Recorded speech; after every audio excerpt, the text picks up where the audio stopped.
Hello everyone, welcome to my Resident Evil 4 Remake. Professional difficulty, no damage, no new game plus items, no charms, worse through. Whether I'll be doing no merchant for the rest of this worse through that remains to be seen. And this will cover chapters 11 and 12. Chapter 11 is a tolerable chapter. It's by no means a good chapter because of the El Gigante boss fight, the Navisadors, and Krauser. And chapter 12 is another boring chapter, and had it not been for the golden eggs, chapter 12 would have been a fucking abysmal, poorly designed, broken mess because of fucking Salazar. And I was half tempted to not use the golden eggs for Salazar just to showcase how broken of a boss he is, but then I remembered I need to have a lot of resources for this restriction with no merchant, so I need to use the golden eggs if I'm going to stand a chance, and I believe that's what the developers are expecting you to do anyway. It's still no excuse for the shit quality displayed with Salazar's boss fight. They're trying to use the golden eggs to hide the fact that they're a shit development team who did not know how to program a boss very well. They're using the golden eggs as a cheap substitute to hard work. Like, if I was using the golden eggs to speed up a well-designed encounter, that'd be very different to using the golden eggs to bypass a completely broken mess of a boss fight. What the fuck were they thinking with that? And once again, this leads back to the previous point I discussed earlier in this walkthrough, that new Capcom seems to care more about implementing these very weird Easter eggs, rather than actually refining their core gameplay, and make sure the game isn't fucking broken, and also making sure that the game doesn't feel like a pre-alpha. I mean, it's just seriously fucking dense of them to think that they can excuse all of the poor designs by simply putting in that golden egg cheese with Salazar. But more details about this later on. Right now, let's just talk about Chapter 11. So the first thing we need to do is get Dynamite, and I actually kinda prefer the way the sequence goes compared to the original version of Resident Evil 4, because you can kinda use stealth in this part to not spawn in reinforcements, and how this works is you dispatch the enemies initially without jumping down into this area. Then you need to get the guy that has the shovel to see you. He's going to run up the stairs, and as soon as he runs up the stairs, that's when you jump down. He'll go back into a stealth profile. You then need to get under the stairs before he has a chance to see you. And also, you have to make sure that you wait around a certain corner to influence the Chainsaw Man's direction, because the Chainsaw Man is very broken in this part. Even doing what I did, there is always the possibility that his pathing will fuck up, because he's kind of omniscient, and also he can't really seem to differentiate between a combat status and a stealth status. And I was assuming at the time that he was omnisciently knowing where I am, and he would always just stop, but no, it's just completely random, and I wish I saved more bloopers of this happening, but the thought didn't really occur to me to save those kinds of bloopers. But as long as the Chainsaw Man doesn't see you, and you stealth kill the shovel guy, you can go upstairs, trigger the Bella Sister. She will not cause reinforcements to spawn in for some reason. Then hit the switch, navigate down, and make sure she doesn't hit you when you're trying to unlock the door. Circle back around to loot the crates. Go over to where the bridge was lowered. A bunch of enemies are going to arbitrarily spawn from a doorway, and I don't understand why they put them in there. You can even see through that doorway before you even jump down into the area that there are no enemies there. And yet when you go across that bridge, they just arbitrarily spawn in out of the blue. Yet again, this game clings on to the most outdated mentalities ever from the 2000s era, and they're just introducing said mentalities and designs into a 2023 game where games should be evolving past that. And it's those kind of amateurish rookie designs that permeate this entire game. And I was in the middle of recording Chapter 13, and I noticed very similar amateurish mistakes as well that I'll discuss when I get to my poor designs of Resident Evil 4 Remake series covering Chapter 13. But I need to pause on this tangent right now. We have this shitty encounter with the El Gigante. If you've seen my poor designs of Resident Evil 4 Remake series covering Chapter 11, you'll know that this fight is just rigidly designed with flash grenades in mind. And without a flash grenade, you are going to have to run the gamut with this El Gigante's poor designs and his phantom range and his inability to navigate the environment correctly. Luis will also lure the other El Gigante towards you randomly, and it's just impossible to hit this weak spot without exposing yourself to the poor designs at hand. But what I did right here, which doesn't really work that well, is I was using this console to block the El Gigante and force him to do the slam attack that doesn't give him a lot of range, but he has a lot of phantom range, so you gotta be careful with that. But he would get caught on the console trying to do his close range attacks, and through this process, I would be able to hit his parasite in a less cumbersome fashion, but even then, it is still very clunky to do. And when he decides to path around the console, and he decides to do his bullshit close range attacks, you are fucked. That right there is completely random. I do not understand why the developers don't introduce a flash grenade before this moment. They should have put a flash grenade before this whole moment, a static flash grenade drop somewhere after the 2 Gyarados fight, because I had to waste all of my flash grenades just to kill those 2 Gyarados. And by doing this, they would have actually relayed to the player in proper communication that the sequence is designed for flash grenades in mind. But of course, they don't really want you to do that, though, because they are promoting that stupid handgun/knife-only trophy. So you do have to put up with random stuns on that parasite, because it's random how many bullets it actually takes from your pistol to stun this guy. And you have to also ensure he gets stunned on top of the blast furnace.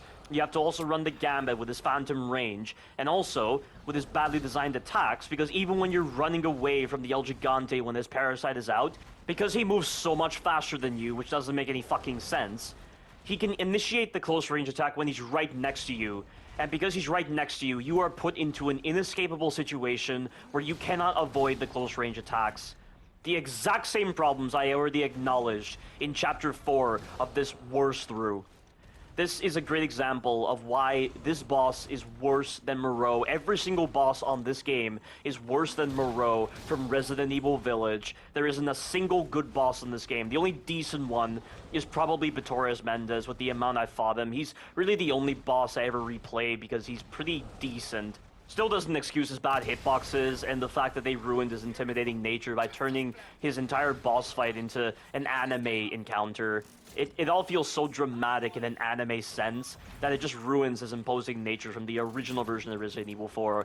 Not to mention, he just has a lot of life, and it just takes you out of the experience, and you don't really feel any sense of intimidation with how much you're having to loop this guy and ensure that he finally dies. And you have to also ensure you're not using up too much pistol ammo, because you need all that pistol ammo for the double switch sequence when you're protecting Ashley in Chapter 7 in the water room area, because they couldn't bother making that sequence better designed by having the enemies drop ammunition every fucking time rather than treasure, and they also put way too many enemies in that sequence. Ashley just stands there letting enemies grab her. She never ever bothers to go for the switch like she always does in the original version of Resident Evil 4 before she went on to another switch. She was always focused on going for the switches. She never got distracted by enemies. Why did they change her programming in this remake? I really do not understand. But all I'll say, guys, is that double El Gigante boss fight is a piece of shit encounter. And the fact that the developers didn't even bother being intelligent with how they place certain static ammunition drops in certain parts of this game, it just goes to show how over-reliant they are with the crafting system and how much they didn't design this game well enough with no merchant in mind. And if they had designed this game better with no merchant, this could have been a significantly better game, and I wouldn't be forced to slot into upgrades. I wouldn't be forced to take a very rigid route with how I purchase things from the fucking merchant. I wouldn't be relying upon such a stupid, arcadey gameplay design, a gameplay mechanic given human form, and you want to make him that integral to the natural flow of gameplay. Are you fucking serious? Jesus fucking Christ. Can these developers be even more retarded? Just please explain to me how this kind of development team is around in this generation. I could understand this kind of development team permeating the 90s or the 2000s era, but not in 2023, which is the modern generation where games are supposed to be evolving. New Capcom has really dug themselves a deep hole that they'll never be able to recover from, because they are so invested in this hole that they have made, and they take pleasure in what they have done in ruining Resident Evil as a whole, that they just will never think to change this game series for the better. They will never think to do that. And all their idiotic fans keep promoting them to stay on the path that they're going on, And it's just going to lead to more broken gameplay experiences. It's going to lead to more pre-alphas of games being released for the Resident Evil series. They're going to make a mockery of the characters. They're going to make the stories even more fucking absurd. And they won't tie into anything to expand upon the universe of Resident Evil.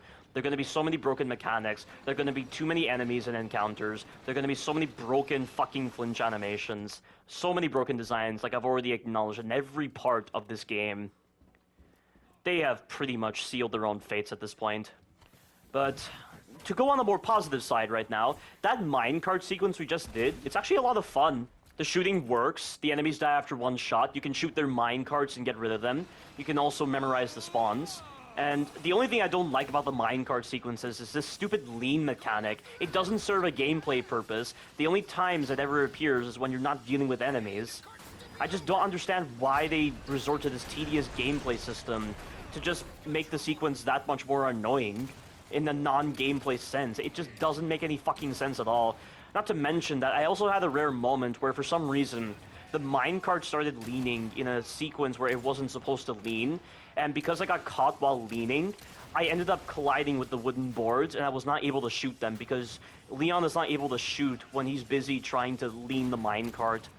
So, whenever you're trying to deal with the leaning system, you've got to make sure you understand the path, you've got to prematurely hold the left analog stick in the correct direction before you get to certain corners, so that the lean occurs faster and you won't get fucked by the game when you are trying to shoot wooden boards or other enemies or other obstacles.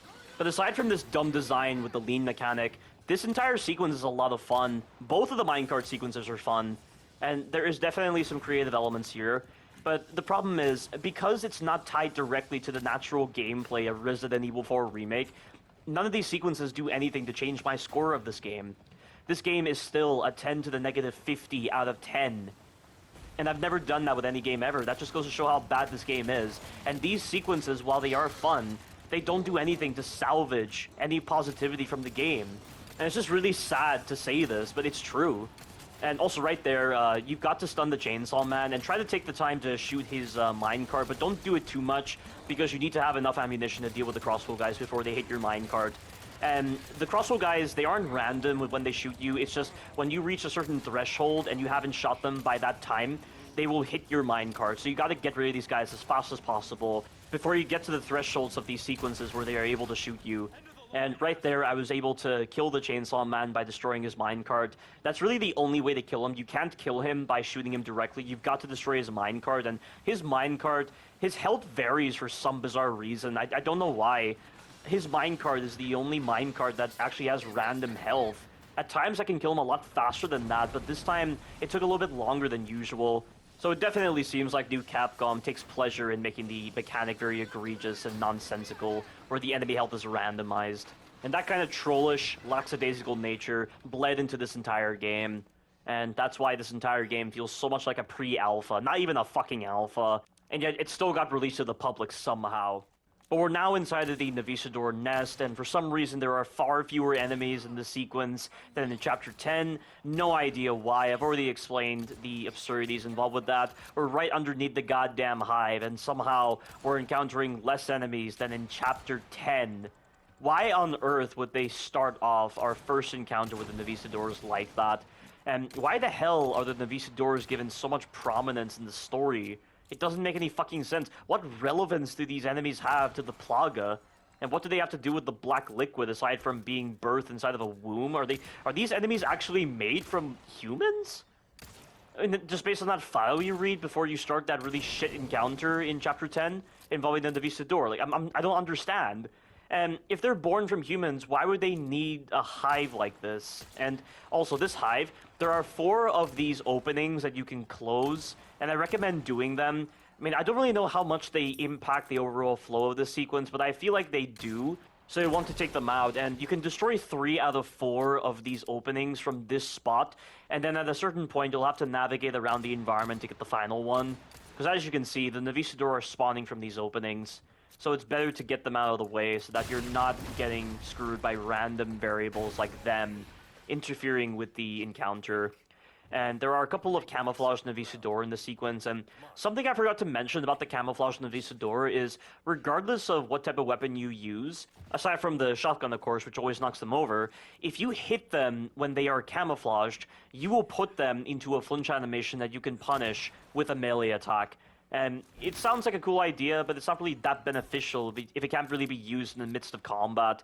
It's really only there to set up the potential combat encounters with them, if you can dispatch a few of them before starting the official combat encounter. And as you can see, there are the random Navisadors spawning from the hive. So I'm just going to make my move, and I need to save up on a lot of ammunition for the later encounters. So there's going to be a lot of moments where I'm going to try to run away, but I'll try my best to shoot them in their weak spots. That right there, go there and then shoot that barrel. This guy will not be hit by the barrel, so you've got to get rid of him. Always use the red 9 against these enemies. The red 9 is a lot more efficient at killing these enemies than your normal pistol.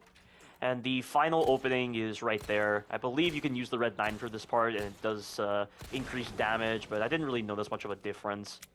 But now that they're gone, the random Navisadors aren't going to spawn, and there is a camouflage Navisador right there.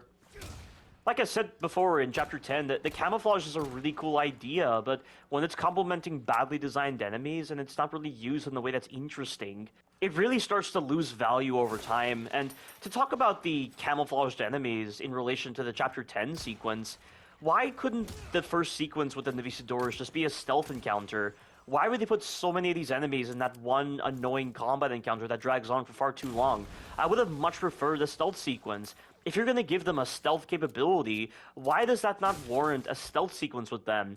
Like, why do they not make the first sequence with the Navisadors a stealth sequence, in the sense that you're having to identify where the camouflage Navisador are in relation to the environment, because of course they're blending with the environment, and once you see them you can sneak past them by finding a very specific path. Or you could dispatch them and get additional loot. And maybe like they could have had a weapon inside of that Navisador area that would have been really good for later progress, and so you sneak past a bunch of Navisador in order to get that weapon or to get necessary ammunition.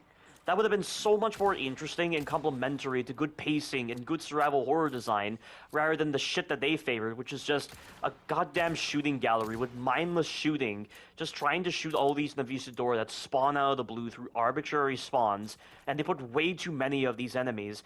Yet the first sequence with the Navisador doesn't even take place at the hive area. You'd expect way more of these Navisadors at this hive area that I'm at right now in Chapter 11, not in Chapter 10. That doesn't make any fucking sense. Oh, and I have to pause on this tangent right now because we're fighting Krauser. This is a piece of shit fight. They turned something quite amazing in Resident Evil 4, with it being a really cool cutscene, into a very stale gameplay experience, soured further by Krauser's poor designs, because he has so much phantom range on all of his hits. Deflecting him is a waste of time because you burn through so much durability, and also, Krauser has access to a move that even when you deflect it, you will get damage because it's a fucking grab animation. I mean, when this move normally hits you, it just damages you. It doesn't put you into a grab animation, but if you decide to deflect it, it puts you into a grab animation that forces you to take damage, even though Krauser isn't doing anything to damage Leon. They are holding each other back in a grapple, and somehow Leon is the one being damaged, not Krauser. It is really retarded. But they want you to perfectly parry that, and that's another thing as well. The detection on the perfect parry is ambiguous and so bad in its implementation, because it just feels like the timing on the perfect parry is so strict as to be non-responsive and unreliable. And because of this poor detection on the perfect parry, thanks to the strict timing required on the perfect parry for Krauser specifically, if you try to deflect that move, you are most likely not going to get the perfect parry, and you will get grabbed every single time. It is so fucking bullshit. So, because of the fact that this game decided to fuck itself by ruining such an iconic sequence from the original version of Resident Evil 4, and the general gameplay involved with Krauser is so terrible in this implementation, I'm instead going to rely upon a method that I already showcased on hardcore difficulty for a single video. So what I do is I stand around a particular corner and I try to hit Krauser's arm. The reason why this works is because Krauser is technically around the corner, and also he has a lot of trouble trying to hit you whenever he's not facing you directly. And there are very few moves that he has to counter this situation, but the primary move that he'll try to do to counter this situation you put him into is he will try to do a sweep kick that you have to press circle in order to avoid. And when he chooses to do it is completely random. But by using this methodology, you will not have to run the gambit with Krauser when you're trying to deflect him, and you won't waste knife durability so much. And also, there are times where you don't want to go for the melee attack when you stun him, because it can throw off Krauser's movement. And if Krauser is too far away from you, and you're around the corner, he'll try to shift his path to not be so close to the corner, and this can mess with the strategy. And if you do decide to kick him, you'll want to be within Krauser's line of sight to hopefully influence him to stay close to the corner, so that when you re-engage the loop, you can easily hit his arm. But the other problem involved with doing this methodology is the crappy hit detection on Leon's knife. Leon's knife is given a very small amount of range for some bizarre reason, and so the amount of times you think you're going to hit an enemy and he just misses, it is very frustrating. But also, the dynamic shifting of Leon's general attack animation when you are aiming and pressing the attack button, that also influences poor hit detection on the knife. Because you get moments where Leon does a straightforward thrust, there are also times where he will slightly aim his knife upward when he's stabbing, and there are other sorts of animations that he will do as part of his general knife attack animation, and it's just fucking with the detection on the knife. And it's why in, like, Chapter 9, for instance, in my Poor Designs of Resident Evil 4 Remake series, I was getting moments where I was standing very close to a colmillo that there was no possible way for my knife to miss, yet my knife was still missing in the process. That right there is really fucking dumb. I have no idea why they would dynamically shift Leon's general knife attack animation to just cause this very ambiguous hit detection. This is the only Resident Evil game where this kind of shifting in a character's general knife attack animation is present. No other Resident Evil game does this. And because of this, the chances of missing Krauser are exceedingly high, and he might have plenty of time to get around the corner to hit you. It is really dumb. So I have no idea why the developers did this, and the only exceptions to this are with Resident Evil 6 and Resident Evil 3 Remake. Oh, and also Resident Evil 7 and Resident Evil Village. But every single moment where the character changed their animation when they were knifing had everything to do with player input. In Resident Evil 6, you could get Leon or any other character that used a knife to do very different knife animations. Like, for instance, you could do a quick shot with the knife by pressing L2 and R2 at the same time, or by holding L2 and then pressing R2 and flicking the left analog stick forward at the same time in order to do that quick shot animation with the knife. Of course, that particular input I listed with holding L2 and then pressing R2 and then flicking the left analog stick forward was a dumb design choice because the game oftentimes misinterpreted your actions and it made you do that animation on accident. It was pretty annoying. Also, in Resident Evil 6, you could do a fast flurry of knife hits by holding L2 and pressing R2 and flicking the left analog stick backwards each time you wanted to knife and press the attack button to do a quick flurry of knife hits, and it was so awesome in Resident Evil 6. And that plus the high damage on the knife made Resident Evil 6's knife one of the best knives in the Resident Evil series. Then in Resident Evil 7, which honestly has my favorite knife designs in the entire Resident Evil series, and also in Resident Evil Village, you not only had the ability to blind fire your knife by just doing slashes, but you also could aim the knife and do stab animations. However, the slash animation was great in Resident Evil 7, but the actual stab animation wasn't that reliable, and there wasn't really a lot of utility for it, but it was still an interesting addition nonetheless. And then in Resident Evil Village, they completely flipped this design. Because in Resident Evil Village, when you were just knifing in general by just doing those slash animations, for some reason, Ethan stopped knifing after the second knife hit. You could not sprint while knifing like you could in Resident Evil 7. And also, the stab animation in Resident Evil Village was better designed than the stab animation in Resident Evil 7 because it was a lot more accurate and it was faster than in Resident Evil 7. And in Resident Evil 7, you had to speed up the stab animation with the knife by letting go of your aim and then re-engaging your aim to cancel the recovery frames of the stab animation to stab a bit faster. But pretty much the stab animations in Resident Evil 7 and Village didn't really have much utility. The slashing at least had utility in Resident Evil 7, and then in Resident Evil Village, the knife had little to no utility whatsoever because of how badly designed that entire game is. But going back to the main tangent, in Resident Evil 3 Remake, you not only had the general stab animation when you were just aiming and holding the attack button, but you also had a unique kind of knife animation as Jill, where you could actually hold L2, press R2, and then pull back on the left analog stick by flicking it at the same time when you press the attack button. And Jill would do a very specific kind of knife attack animation that not only caused her to go backwards, but she would get iframes and she would actually stun enemies 100% of the time whenever they were in an attack animation.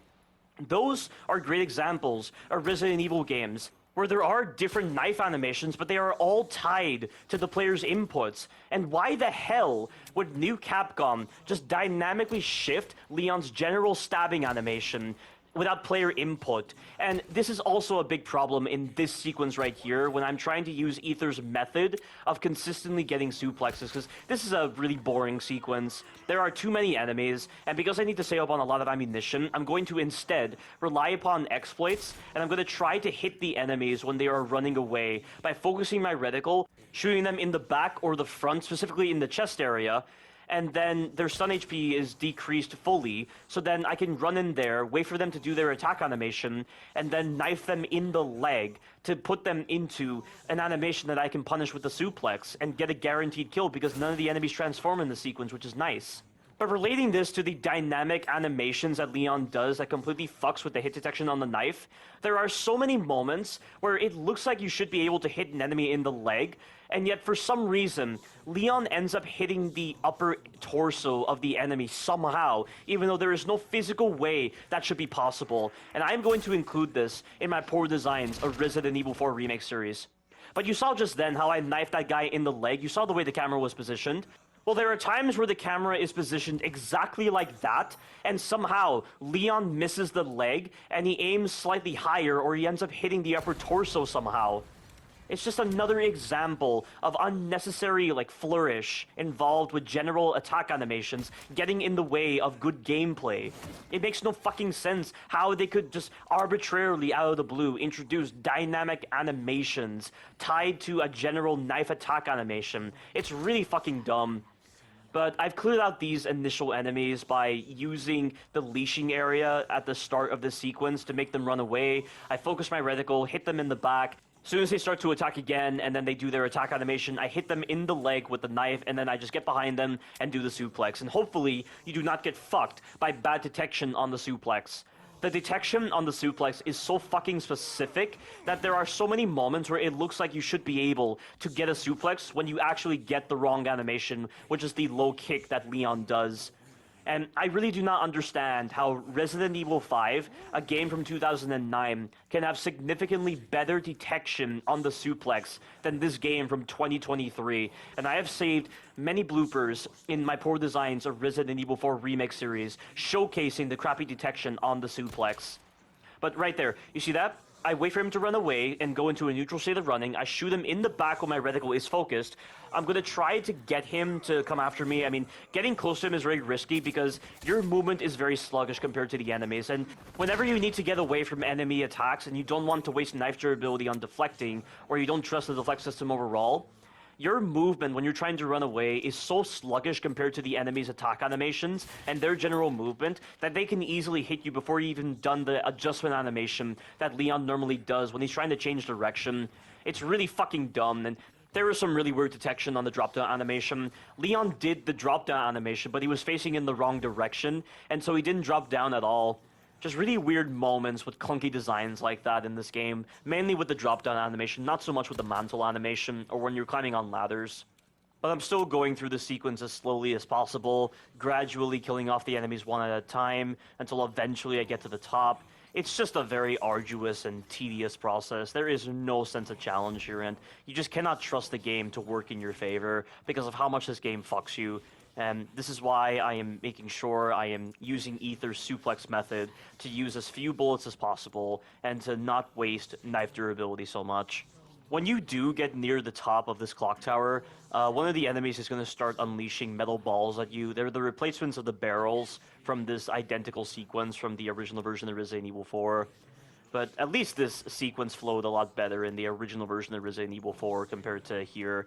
I think the only thing that this remake probably does better than the original version of Resident Evil 4 is the elevator sequence, because it is technically possible to do the entire elevator sequence without anyone getting on the elevator, because there is a trophy for doing this, and also a challenge you can complete which says the same thing.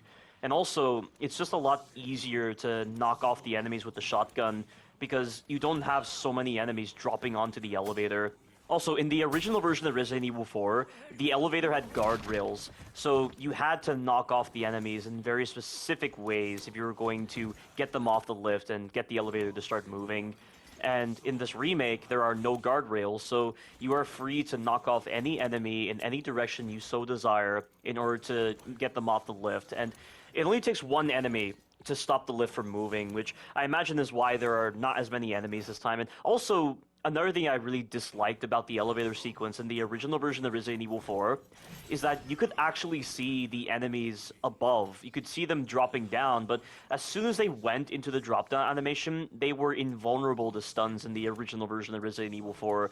You could not prematurely shoot them when they were near the edge and cause them to fall to their deaths. No, you had to deal with them when they got on the elevator. It was really dumb. And when you're factoring in the way the knockback animation works with the shotgun, where depending on how the enemy is facing you, they will either get knocked back a large distance or they won't get knocked back much. That random factor to consider was also another reason why the elevator sequence in Resident Evil 4 OG was bad. But given that there doesn't seem to be any kind of dynamic knockback animation depending on the direction the enemy is facing in relation to you for this remake, not to mention there not being any guardrails, and also that the enemies just jump on the elevator one at a time, it's definitely made for a better sequence. It's just a shame that Salazar is worse on this remake than in the original version of Resident Evil 4. Because in the original version of Resident Evil 4, Salazar had way too much life, not to mention that his moveset was so limited, and the moves that were afforded to him were so badly designed and had a lot of really bad hitboxes with them, a lot of moments where the quicktime events didn't register properly. You had Plaga type Cs on the bottom level, and they spawned constantly. I mean, there could be at most like 3 Plaga type Cs active, but it was completely random whether they would actually drop ammunition or not, because most of the time they didn't drop anything, or they dropped treasure or healing items. You just wanted the fucking ammo. But they mainly seem to drop pistol ammo or any ammunition for weapons you had. But you were really hoping for shotgun shells, because Plaga Type Cs, they had a bit more life than you were expecting, and it was a lot better to use the shotgun against them rather than the pistol, because you need to save your pistol ammo for Salazar if you didn't have the Magnum or the shotgun. But what Salazar's boss fight in the original version of Resident Evil 4 pretty much boiled down to was just staying on the top level, staying near the gate, and then the floor that you were on, you could use the colors of the floor as reference points. So you could walk to the red part of the floor. It was like a red semicircle that you could walk to avoid his instant kill attack, which was the only move he could really do if you were just standing in that spot, which was good because his other moves were badly designed. And then another move that he could actually do was he could actually raise his head and then use his tentacles to attack you. And those tentacles you had to actually dodge because magically they're able to hit you in that back area, which makes no sense.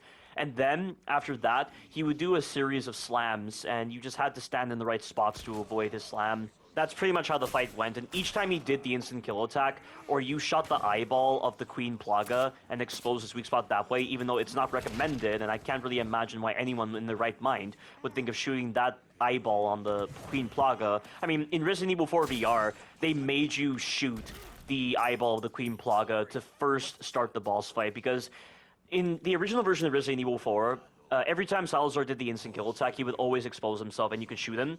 But on the VR version, they decided to make an arbitrary change for no reason, where Salazar would never expose himself when he did the instant kill attack. He would only expose himself if you shot the eyeball and stunned the Queen Plaga for the first time to get him to be exposed. It was a really dumb change, not to mention, in the VR version of Resident Evil 4, Salazar was made a lot faster to accommodate for the fact that the player had more flexible and faster movement. And it just made the fight even more fucking awkward and even more insufferable. I mean, I wasn't getting hit much, but it just, a lot of the times, Salazar would just not do the correct move, and that was another thing as well in the VR version. The times when he would just not do the instant kill attack, and instead he would do the tentacle attack followed by the slam move, they increased the frequency of that move in the VR version for some reason. So you had very little opportunity to hit his weak spot when he was doing the instant kill attack, because he didn't do it as frequently as he normally does in the original version. And all of this just made Salazar an even worser fight on the VR version, but even then on the original version, he was crap, and I did not think they could do worse with Salazar, but they actually did. And since I'm not going to be able to showcase Salazar's actual boss fight because I had to use the golden eggs in order to save up on enough ammo for the later sequences to accommodate the restrictions that I'm doing for this game, I'm instead just going to explain Salazar right here. So, Salazar, for some reason, is completely different to how he was in the original version of Resident Evil 4. He's still inside of a creature, only there's no Queen Plaga this time, there's no second Vertigo, he's not combining with the Queen Plaga or Vertigo, he just gets shot a couple of times by Leon, and all of a sudden this triggers this massive mutation that doesn't even resemble a Plaga mutation. It feels more like a Mega Mycete mutation. So he's inside of this gaping mouth that has the ability to transition throughout the environment using its tendrils to latch onto the environment and pulling itself. Not only that, but the tendrils that he uses have the ability to leave behind pustules that will explode if you get close to them. And the problem is, the way he places the pustules on the ground don't make any fucking sense with the way his tendrils move through the environment. It's almost like he places a pustule under himself a lot of the times when he's doing his attacks, and there's no fucking way his tendrils should be able to just place a pustule right underneath him. Not to mention, the frequency at which he places the pustules is way too high, and also, the times where the pustules last even longer than necessary doesn't make any fucking sense. There really isn't any consistency with when the pustules choose to blow up, and also, there is a lot of jankiness with the way Salazar places the pustules in the environment, because there are a lot of moments where pustules can actually float on the environment because they didn't bother programming in the set placements of the pustules correctly to ensure that they weren't like floating above the environment or just being in very awkward positions. And so there are just a lot of moments where you get hit by nothing. There are just a lot of moments where you just get hit by pustules when it doesn't make sense for pustules to be placed there. You're having to just rely upon so much forward knowledge of how his moveset works, and there is like an order to the moves that he does, but it's all dependent upon how you place yourself in the environment. And also, Salazar has the ability to hit you through the fucking geometry, and it mainly happens with his slam attack. And there are times when he does that shower attack where he goes on the ceiling and he just rains acid down on you as he's moving, and you have to stand underneath the geometry in order to actually avoid it. But there are certain pieces of geometry that cause him to just fire through that geometry, and it is so fucking bullshit. And I have included this in my blind playthrough, and I will be including it in my Poor Designs of Resident Evil 4 Remake series when I'm practicing Salazar, just trying to showcase how bad he is without using the golden eggs. So many of his hitboxes are pretty bad as well, and when you're factoring in the pustules as well, and his ability to place them in situations that don't make any sense, like for instance in my blind playthrough, there were a lot of moments where I was trying to run away from Salazar's instant kill attack, and somehow there would be a pustule in the direction I'm running towards. I would get pushed back by the pustule while taking damage, and then he would kill me during the animation. So unbearably frustrating. Not to mention that there are so many moments where there isn't any logic to how Salazar aims his acid, because there are times where he will fire the acid directly below him, and then he will arc his acid upward as sort of like a vertical stream. But there are also times where he doesn't fire the acid directly below him, he fires slightly forward while still being below him, and he can hit you by doing that, and I think it might be dependent upon his positioning when he's doing the vertical acid stream. And then to describe his other attacks, there's one attack that he does that's pretty stupid. It's one where he charges an attack for a while, and then he unleashes a single burst of acid at you, and you have to avoid this attack by either running to the right at the right moment, or by crouching and then actively moving to the right at the right moment in order to avoid it. And in my blind playthrough, there were so many moments where he was hitting me through the geometry with that move. Really fucking dumb. And also, in some of my later recordings, I was hiding underneath the central platform that's in the middle of the arena to avoid his charge attack, and there would be times where he would fire his acid through the railings on that central platform and it would hit me. And also, the acid that he fires from that charge attack can arc. They have parabolic motion applied to them, not linear motion. And so this was also playing a role in the really weird hit detection where he was actually hitting me through the fucking geometry with that move. Really dumb. And also, with the vertical acid attack as well as with other attacks, if you're staying on like the bottom level and you're underneath the main platform, there are just times where Salazar will literally jump right on top of you. Like, he will roost right on top of you, just like Mother Miranda does when she goes into her flying phase and she has those projectiles active. Like, sometimes, if you're far away from her when she first goes into the flying phase to initiate her projectile attack, sometimes she will choose to just camp right on top of you, and you will not be able to get away from the projectile attack that she does. And it's a very similar situation with Salazar right here. There would be so many moments where he would jump right on top of me, and he would do the vertical acid attack right on top of me, even though it doesn't make any sense for a long-range attack to be done at that close of a range, and it was so fucking bullshit. And then I would have to run the gamut with the pustules as well, because he would somehow be placing them either after an attack or during an attack, and it was so retarded. It's so badly designed and so fucking broken. And also, he has an absurd amount of life. He has way more life than what it was like in the original version of Resident Evil 4, I would say. I really do not understand why they had to give Salazar this much fucking life. And that amount of life just opens you up to so many of the poor designs present with his boss fight. And it is really hard to go into detail the number of poor designs present with Salazar's boss fight unless I show it. But I will be showing Salazar's boss fight without the golden eggs outside of this walkthrough in a separate video. But to get back onto the main tangent, after everything I've discussed, do you really think that the golden egg cheese was put in for a good reason? You can just tell that the golden egg cheese that the developers put in for Salazar specifically, where you use 2 golden eggs to finish off Salazar in under 10 seconds, the reason why they put that golden egg cheese is to hide the fact that they didn't design Salazar very well. He is so far below the baseline level of incompetency with how you design a boss. And really the only thing that I can actually like about Salazar a bit more compared to Krauser, and I don't even know which one is worse. I don't know if Salazar is worse or Krauser is worse, but at least in Salazar's boss fight, you can get back ammunition from the pustules you destroy if you get lucky. And, you know, the frequency of the drops is pretty high. But in Krauser's boss fight, which is honestly the most disgraceful boss fight of this entire fucking pre-alpha of a game, you cannot get ammunition back properly because there are very little crates present in the final phase of his boss fight when he has his mutated arm. And when Krauser has the absurd amount of life that he has, and you have no possible way of getting back ammunition if you run out, or if you run out of knives, who can you consider to be the worst boss of this entire pre-alpha of a game? Salazar or Krauser? You have one that is so broken in all of his attacks, he has way too much fucking life, and the only possible way you're going to do that fight with any efficiency is if you use golden eggs on him, which only highlights the poor designs of this entire boss fight with Salazar, and that the developers didn't want to do any fucking work, but the only redeeming quality is that you at least get back ammunition from the pustules if you're doing him normally, but even then, you're still having to deal with the poor designs of Salazar. Or do you take Krauser, where he also has an absurd amount of life, and for some reason he doesn't flinch very well.